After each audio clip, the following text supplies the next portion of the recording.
Greetings, ladies and gentlemen. My name is Themba. My surname is Shozi. I represent the Council for Scientific and Industrial Research.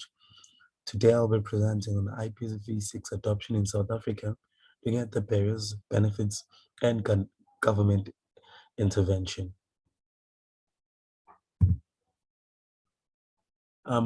This work is driven by the IP address block that continues to plummet due to the explosion and the number of devices connected to the internet.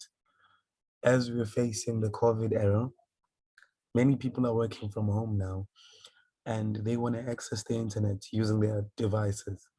And the technological advancements are building up in a sense that people now have more than one devices, more than two devices, which is plummeting or blocking the continuation of IPv4 with the explosion of these devices coming into effect.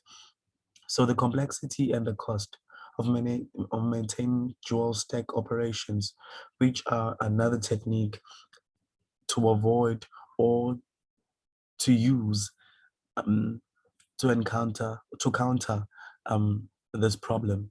So most content providers are now taking steps to turn IPv4 off and exclusively run IPv6 on their networks, which is a transition that can be costly and requires skilled professionals to do the transition or just do a new installation. The adoption of IPv6 in South Africa is substantially below the global average, as we are looking at South Africa as a use case for this study. So our research objective is to evaluate the state of IPv6 adoption in Africa, particularly paying special attention to South Africa.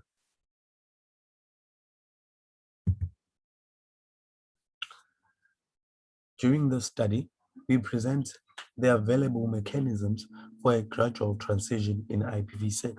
We also look in, in ways to provide a cross-country comparison of IPv6 adoption and we highlight the adoption agency in the country, which is South Africa.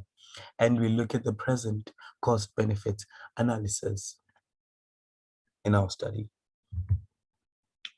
So the major outcomes from this particular study, it presents possible IPv4 address shortage mitigation strategies that internet service providers can now implement in order for them to circumvent the problem of IPv4 exhaustion. This study also presents benefits and key inhibitors to IPv6 adoption, as well as the regulatory inventions that can be implemented to foster adoption of IPv6 in South Africa. This study has taken out strategies or methodologies to look at how we can circumvent this problem, or else how we can solve this problem by looking at the problem at hand, several solutions, and how we can take into consideration of what can be done.